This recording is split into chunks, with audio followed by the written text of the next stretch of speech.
Olá, boa tarde. A pandemia do coronavírus botou à prova diversos setores da economia.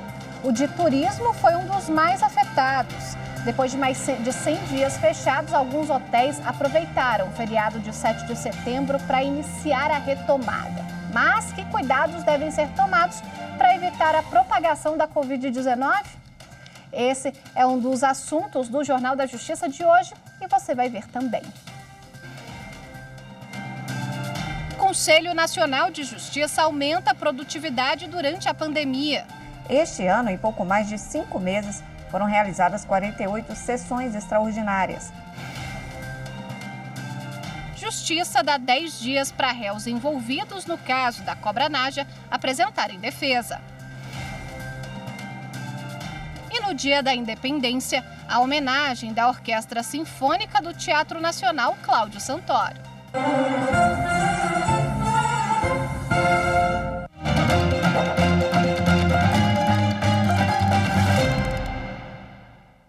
Desde o dia 27 de março, quando começou a pandemia do coronavírus, o Conselho Nacional de Justiça julgou 93 processos em 48 sessões extraordinárias virtuais.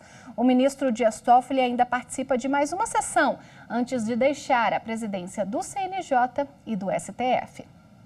As sessões virtuais foram criadas em 2015 para julgar temas menos complexos e que não precisam de sustentação oral. Mas com a pandemia do novo coronavírus, elas se tornaram uma ferramenta importante, entre outras, para dar mais celeridade aos processos durante a pandemia. A sessão virtual extraordinária foi adotada para decidir questões urgentes e principalmente quanto aos trabalhos da Justiça brasileira, que passou a funcionar na sua maior parte de forma remota. Este ano, em pouco mais de 5 meses, foram realizadas 48 sessões extraordinárias. Antes da pandemia, essa ferramenta só foi utilizada 5 vezes desde que foi criada. Os conselheiros e o presidente Dias Toffoli se reuniam a cada 15 dias para analisar os processos de forma presencial. Mas com a pandemia, as sessões ordinárias também passaram a ser virtuais. Em 2 anos, durante toda a gestão do ministro Dias Toffoli à frente do CNJ, foram realizadas 37 sessões ordinárias na plataforma virtual do Conselho Nacional de Justiça. Mais de 1.100 processos foram analisados pelo plenário virtual. E amanhã tem sessão das turmas do Supremo Tribunal Federal.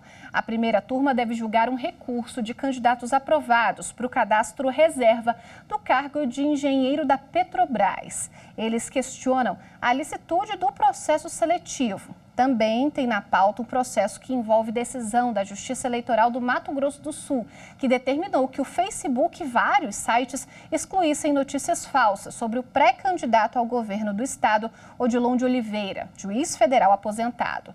A alegação é de que houve ofensa à liberdade de expressão, à livre manifestação do pensamento e é o que foi decidido pelo STF na análise da lei da imprensa. As sessões das turmas começam às 2 horas da tarde.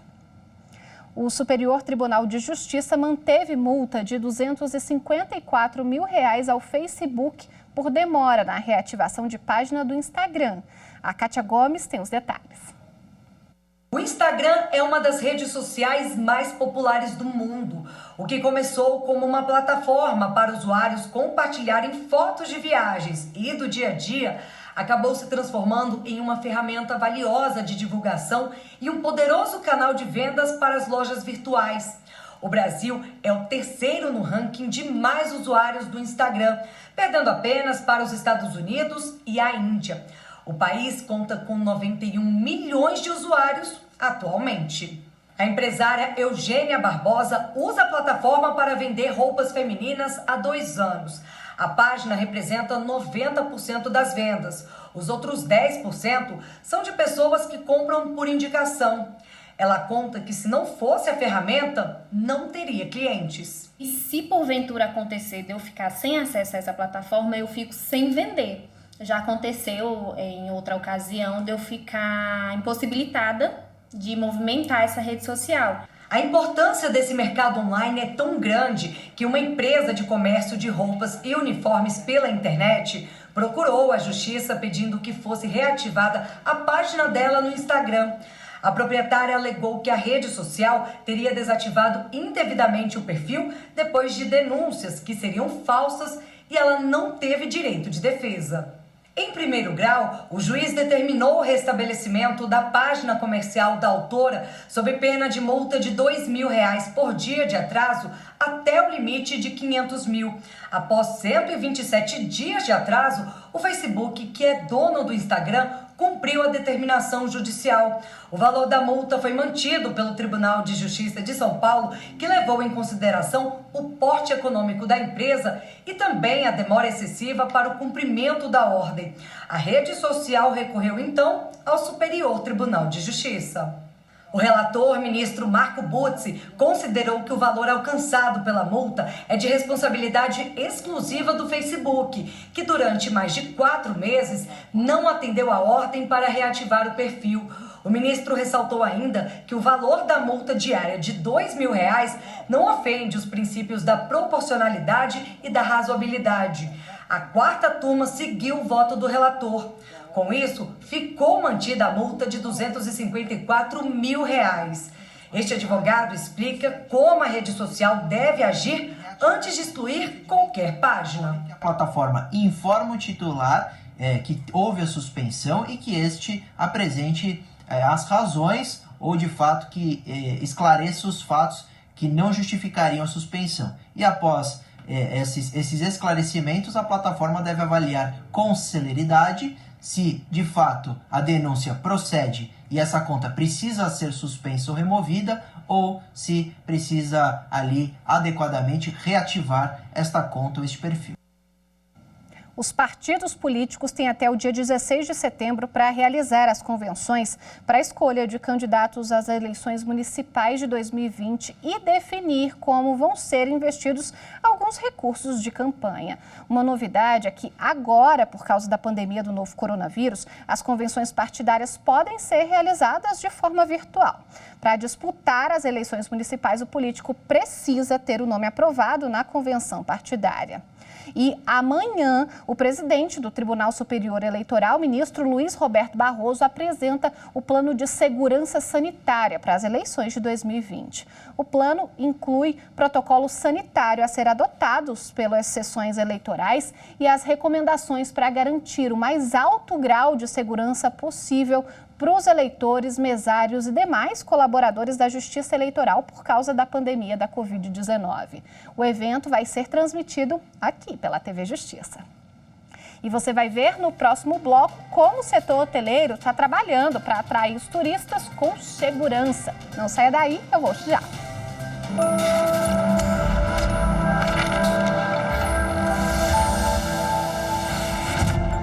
A Constituição é a lei maior de um Estado soberano e serve de bússola para o comportamento das pessoas físicas e a atuação das pessoas jurídicas que estão no respectivo território. Todas as normas vigentes e autoridades constituídas estão sob seus ditames.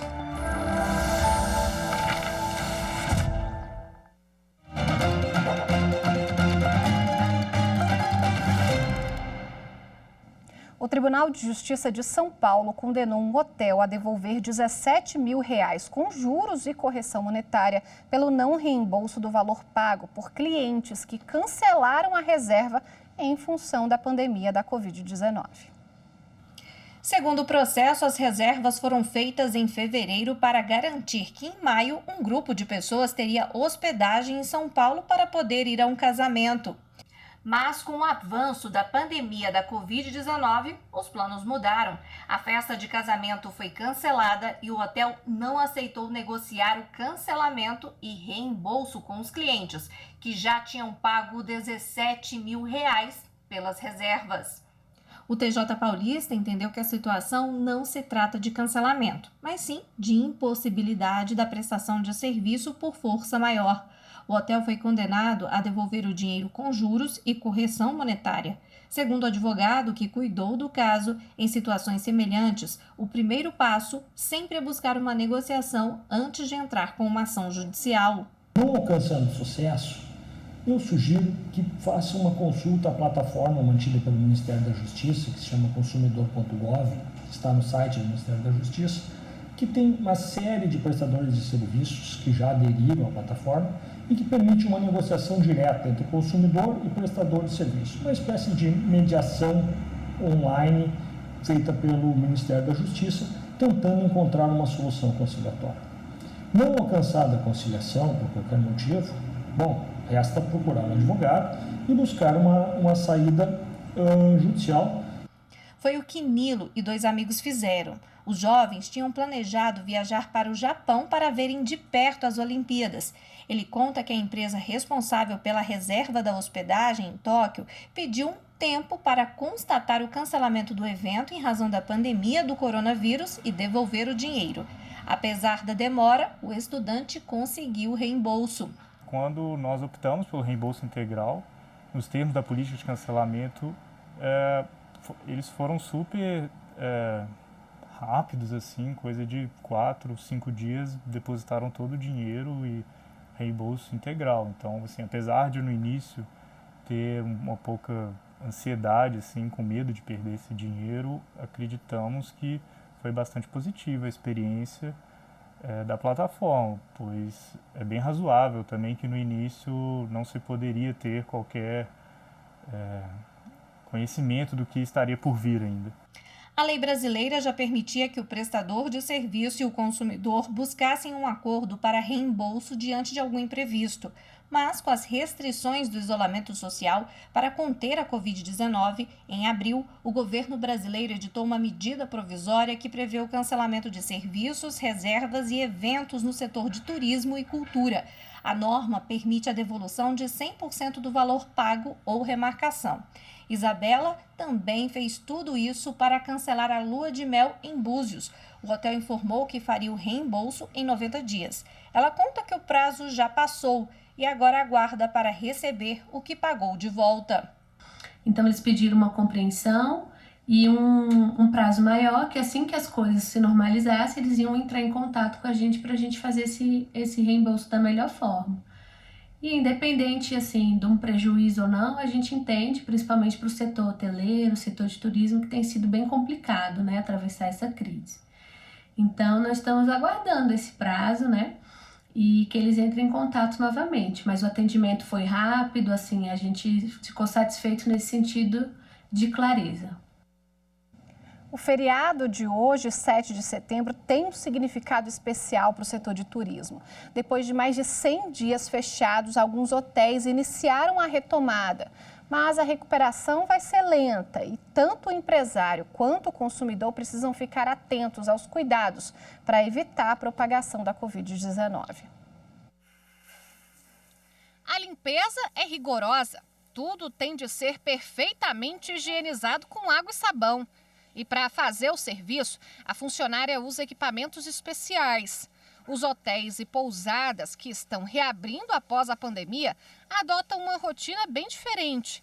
No lugar do sorriso de boas-vindas, os hóspedes são recebidos com medidores de temperatura e higienização das mãos. Para atender o hóspede, nós ficamos a uma certa distância dele, utilizamos máscara, viseira de proteção. Ao chegar, o cliente ele tem a sua temperatura checada, as mãos higienizadas.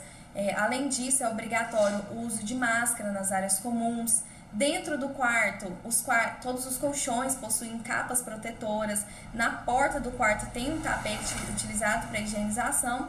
A Maria Vitória é gerente de uma pousada em Pirinópolis, a 140 quilômetros de Brasília. Um decreto da prefeitura da cidade autorizou a retomada do turismo no dia 14 de agosto.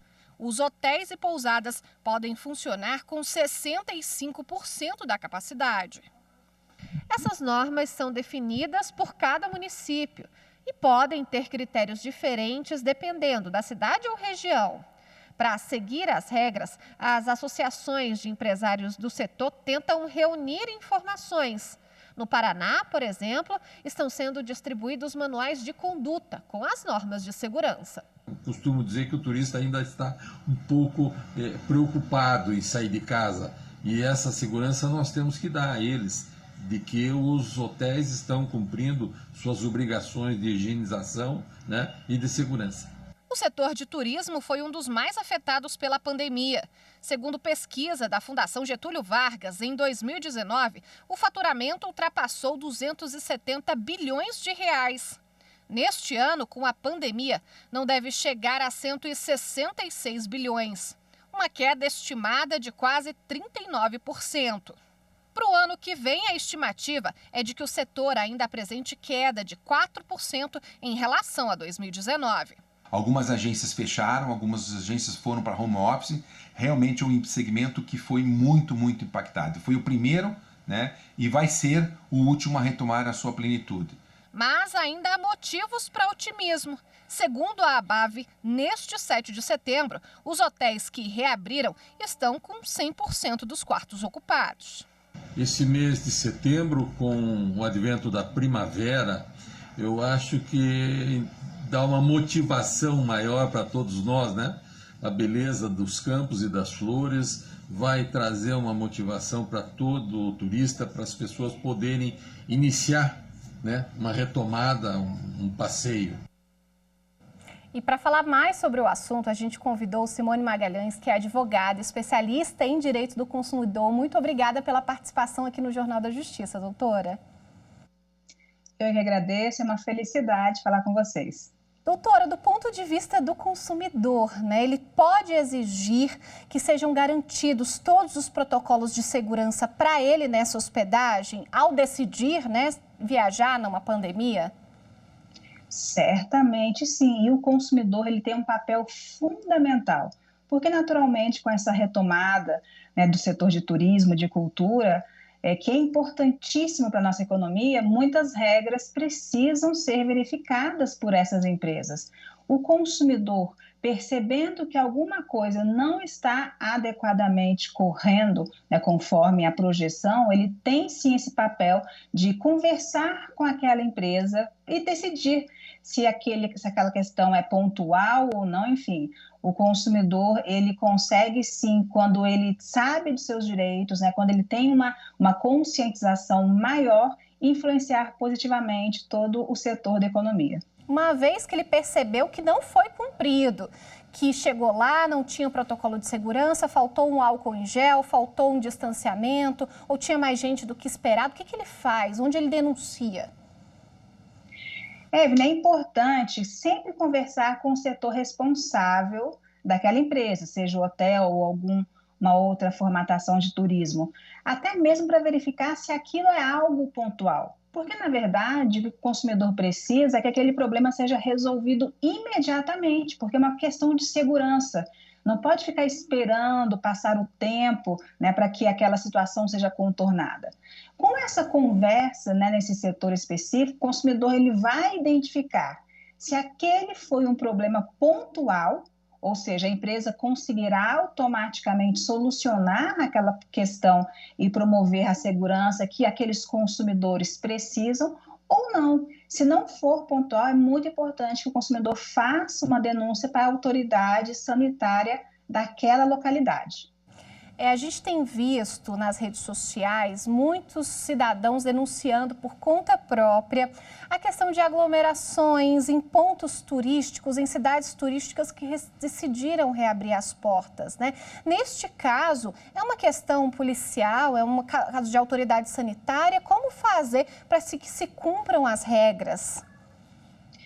Pode sim, na verdade, ter uma interligação. O consumidor, ele pode, diante de uma situação concreta, chamar a polícia, né, ou ele pode, sim, denunciar para a autoridade sanitária ou até mesmo chamar o PROCON nessa medida conjunta, né, dessas instituições. Porque é importante que o consumidor ele fique muito atento, afinal de contas, esse setor, né, que está aí retomando as suas atividades, claro, teve um impacto econômico desde o início da pandemia. O interessante é que ele retome né, esse período, né, que ele ficou aí com as suas atividades suspensas. Contudo, essa retomada, ela requer, né, medidas de segurança muito aprofundadas, tanto é que na maior parte das localidades existem decretos ou municipais ou estaduais determinando as medidas cabíveis para essa reabertura. Então, para os consumidores, deixamos sempre essa recomendação. Quando ele for para uma localidade diversa, ele verifique, né, quais os decretos, ou seja, quais são as determinações para a reabertura daquele hotel, daquela pousada, enfim, para saber, chegando lá naquela localidade, se essas regras estão realmente sendo cumpridas. Para a gente finalizar, se a gente reservou um hotel e aí percebeu que não é o momento de viajar, realmente a pandemia ainda não acabou, ainda há riscos, a política de cancelamento é a mesma, os estabelecimentos eles estão colocando novas cláusulas nesse cancelamento? Sim, é muito importante que o consumidor ele tenha, né, uma atenção especial, ele avalie esse momento da viagem, porque nós estamos em um momento excepcional. E esse momento, existem aí limitações impostas para o cancelamento, por exemplo, desse contrato. Nós tivemos inicialmente uma medida provisória disciplinando esse assunto, né, dos setores de lazer e cultura. Essa medida provisória já foi convertida em lei, que é a Lei 10.046 de 2020, que impõe, sim, muitas restrições. Então, diante de um cancelamento do consumidor, né, daquela contratação, infelizmente, ele terá esse reembolso somente 12 meses depois. Então, é importante que ele avalie realmente antes de realizar a contratação. Perfeito. Doutora Simone, muito obrigada pela gentileza e pela participação. Eu que agradeço. Tchau. Você vai ver a seguir a homenagem da Orquestra Sinfônica do Teatro Nacional Cláudio Santoro ao Dia da Independência.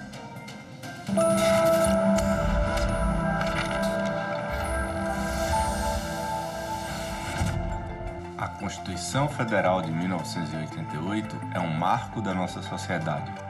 Através dela, universalizamos o sistema de saúde com a criação do SUS e tornamos a educação gratuita um direito de todos. Precisamos cada vez mais efetivá-la e preservá-la.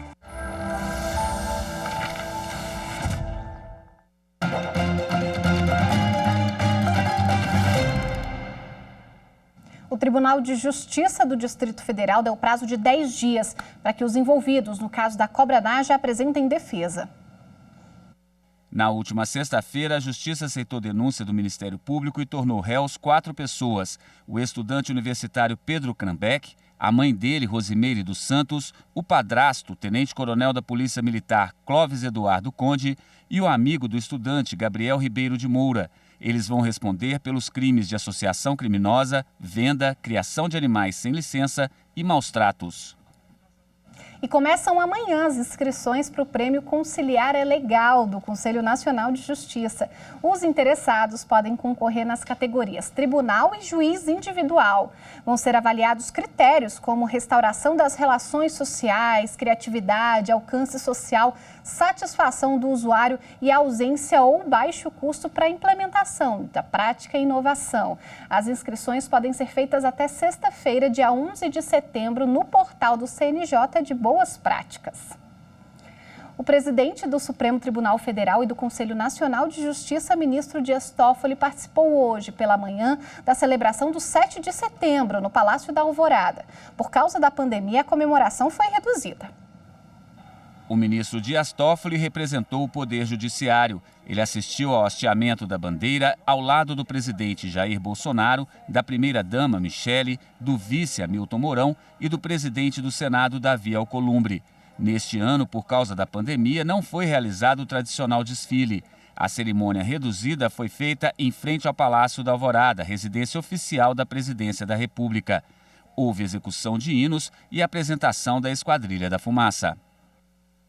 E no dia em que se comemora a independência do Brasil, a Orquestra Sinfônica do Teatro Nacional Cláudio Santoro, em Brasília, faz uma homenagem para celebrar a Semana da Pátria. Um vídeo com a execução instrumental do hino nacional gravado durante o isolamento social.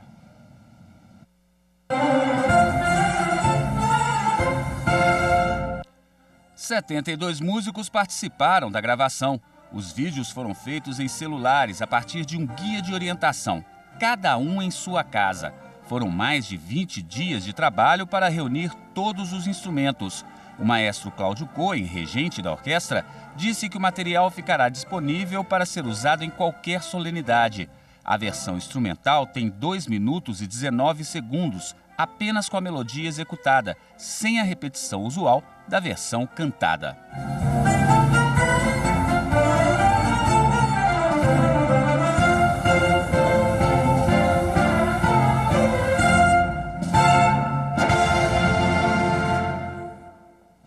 Incrível! O Jornal da Justiça fica por aqui para você. Uma ótima tarde e um bom feriado. Tchau, tchau.